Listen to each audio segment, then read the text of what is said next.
د بریا راز. د اریانا پروفیشنل اکیډمي د سطحي مینوالو تاسو ټول ته هرکلی او ښه راغلاست وایه. رب تعالی دې وکړي چې ټول به ښه یاست او د صحت جامې به مو پر تن وي.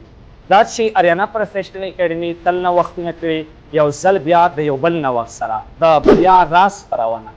دا خپرونه د بریالیو اشخاصو ژوند ته ځانګړې شوې چې د هغوی ژوند به د مختلفو زاویو څخه څېړل کېږي. تاسو سره به هم همدا پوښتنه ووسي، بریا څه ته ویل کېږي؟ زه څنګه بریالی کېدلی شم؟ د بریا تر شا کوم مهم فکتورونه موجود دي؟ د بریا لپاره باید زه کومې لارې او طریقې استفاده کړم؟ نو د بریا راز یو سفر دی، له ناکامیو تر بریا، له تیارو تر رڼا او له وسوسو تر یقینه. دا خپرونه درته زه سراج الحق صافی د اریانا پروفیشنل اکیډمي یو تن ښوونکی په پښتو او انګلیسي ژبو کې وړاندې کوم. نو که غواړئ چې تاسو هم بریالي شئ، نو د بریالیو اشخاصو څخه یې واورئ.